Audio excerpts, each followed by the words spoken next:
Dudley was not enjoying his time on Sodor. While he enjoyed working alongside the steam engines, he hated working alongside diesel engines as well. He was making a plan to frame one of them into making Sir Topham Hatt believe they had done something wrong. But he didn't know what to do. Then one day, Dudley got his answer. He saw some trucks Porter was shunting into place. Then Porter went away to find more trucks. Dudley knew that Salty would be back to help Porter, since Salty was away taking a small fish train to a market down the line. So Dudley looked around and no one noticed.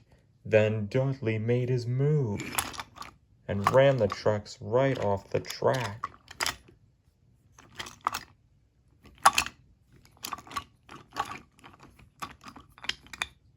He looked around again. No one had noticed. The cranes were all busy with other work, and not even the dock manager had noticed. And without saying a word, Dudley raced out of the harbor before anyone saw him. Just then, Salty arrived. "Shiver me timbers! What a mess!" Just then, Porter came in with 2 trucks he had found, and when he saw what had happened, he was not happy. "Salty, what do you think you're doing? I just shunted those." Salty was confused. Porter thought Salty had derailed the trucks. "What? I didn't do that, matey. The trucks were derailed when I got here." "Oh, yeah, sure. You were the only other engine while Arthur's busy taking another fish train to another market, and now look what you've done. But I didn't do this. I'm gonna go get Sir Topham Hatt." And with that, Porter puffed away to Knapford to get Sir Topham Hatt. "But Porter, I didn't do this. I had nothing to do with this." But it was too late. Porter had already puffed away to Knapford. Salty was now worried. And soon enough later on, Porter returned. He had dropped off the trucks in a siding at Knapford, out of the way. And just then, Sir Topham Hatt pulled up behind Porter. He was not pleased with Salty. "I am very disappointed in you, Salty. I cannot have careless engines who do stuff like this, and you are one of my most reliable engines. And I spent ages shunting those trucks and you ruined it." "But I didn't. I am not interested in your excuses, Salty. I think that some sea air has gotten into your radiator, so I'm sending you to the quarry for a while as your punishment." "But, sir..." "Yes, sir," said Salty sadly, and he rolled sadly away. Soon enough, Salty was nearing the quarry where he saw Mavis, Bill, Ben, Timothy, Fergus, and Marion. But instead of stopping, he kept going. "No one believes me," said Salty. "They'll just run away and never come back." And with that, Salty continued on away from the quarry. Mavis was now worried for Salty. Why does Salty want to run away? I'd best go after him and see what's the matter. And with that, Mavis raced on after Salty. Meanwhile, Porter was having a break and was puffing down the line when he heard Dudley. He decided to listen. "I'm sure that red diesel engine Salty has been framed for that by now. Little does he know that it wasn't really him. It was me. That'll teach those dirty diesels to mess with us steam engines." And Dudley laughed hysterically. But Porter was shocked, and all of a sudden he felt so upset that he raced back to the docks in sadness in a hurry. Meanwhile, Mavis was looking for Salty. She was worried. Then she saw him. parked nearby. He had ran out of fuel and it was getting colder. Mavis rolled up to Salty. "Hello, Salty. What's wrong?" "No one believes me, so I tried to run, but I ran out of fuel." "Why did you want to run away? And what do you mean?" "Well, I returned to the harbor and I saw some derailed trucks. Then Porter said that I knocked them, and then he got Sir Topham Hatt and he was furious with me." "Oh, I see. And plus, Porter would never blame you for something like that."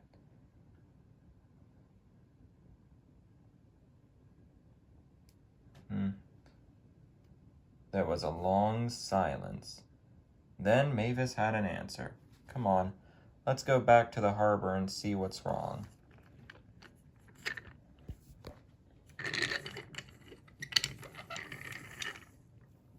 And with that, Mavis coupled up to Salty, and she pulled him along.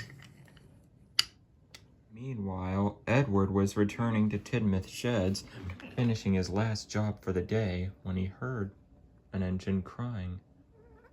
And then he saw Porter and saw that he was crying, so he puffed over to his friend. "Porter, what's wrong?" "Oh, Edward, I made a terrible mistake against my friend." "Why? What's wrong?" "Well, when I came back to the harbor, I saw my trucks that I shunted derailed. And then I told Sir Topham Hatt that Salty did it, and he was cross with Salty. And then when I was puffing down the line to have a break, I overheard Dudley saying that he was the one to frame Salty or something like that. Now, I feel so terrible. I'm sure Salty will never forgive me." Edward could see Porter was very upset. He was now cross with Dudley. "Why, that fusspot. Wait till I get my buffers on Dudley." Just then, Mavis pulled in with Salty in tow. "Porter, you've got some explaining to do."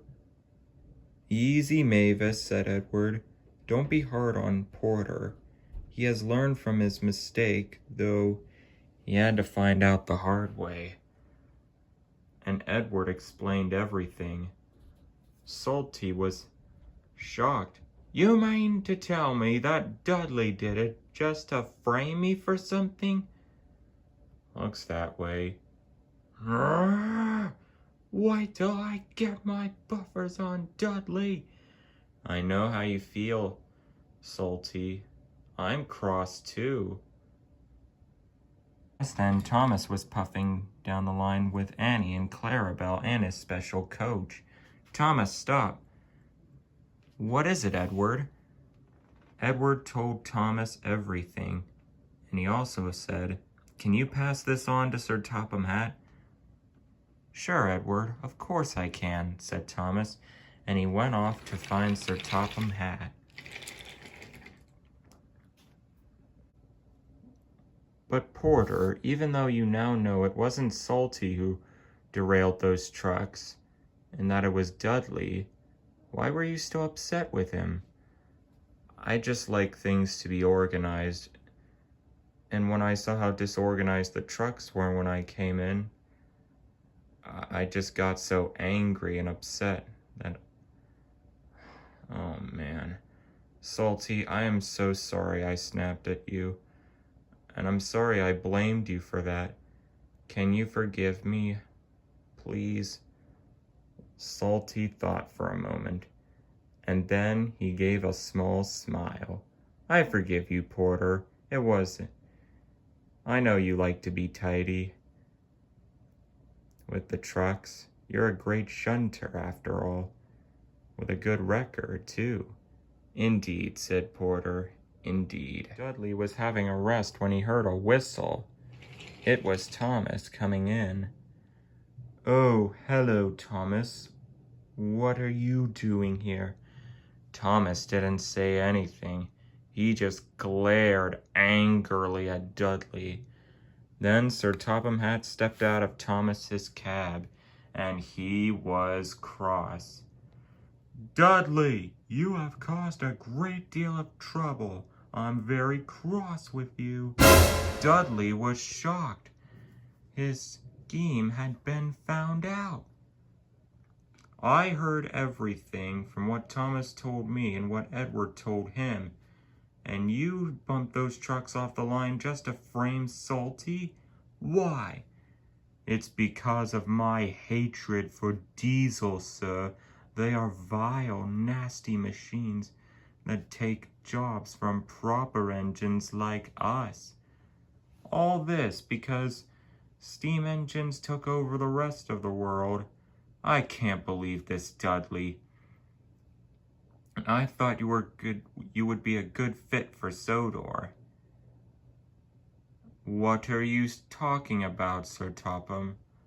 "Well, because of this stunt you pulled, and for framing another engine and making that another engine think that engine did something wrong, I am sending you back to the other railway, and you will never be allowed to come back to Sodor, Dudley, for your punishment."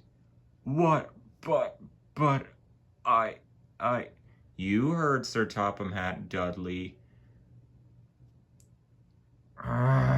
"Fine," said Dudley. "Your loss." Thomas puffed away to the docks to tell the other engines of the good news, with Sir Topham Hatt on board, and Dudley also puffed away to the docks to where his ship would be waiting for him. Soon enough, Thomas arrived at the docks, along with Dudley.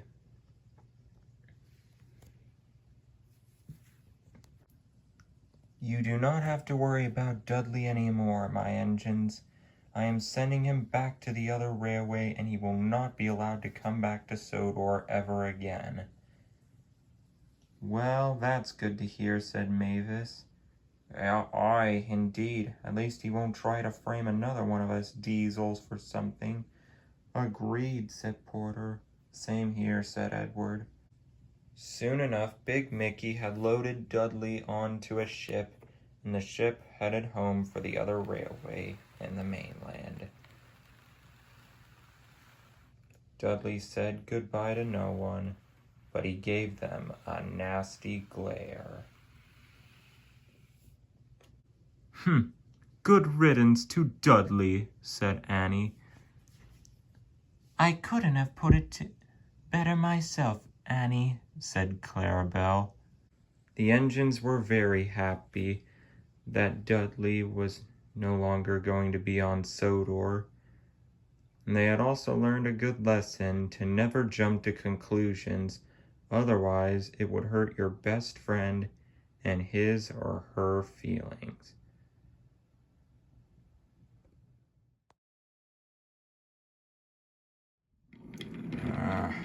I can't believe I got kicked off of Sodor, all because I framed a diesel for something.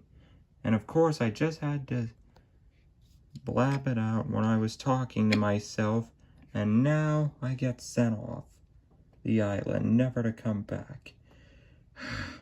I will have revenge on the engines, both steam and diesel on that little island. But how? How? Perhaps I can help you. Oh, great, another diesel. Oh, but you misunderstand. I also seek revenge on Sodor, because it also kicked me off the island too. You as well? While I don't like diesels, I see we have something in common. We both want revenge on the Sodor Railway, and on all the engines there too. And indeed, with you on my side, we can take over Sodor and have revenge on all the engines and Sir Topham Hatt as well. While I don't like working with a diesel, it seems I have to in order to get revenge, since we both want it. Indeed. By the way, since we're working together, what is your name, Diesel? You can call me Diesel 11. Nice to meet you, Diesel 11. Now come with me. We must start planning. And who knows, maybe we can find other bad engines to recruit along the way. Indeed. What are we waiting for? Let's go. Look out, Sodor. We will be coming back. Even if it may take a while, we will have revenge. We will get our revenge.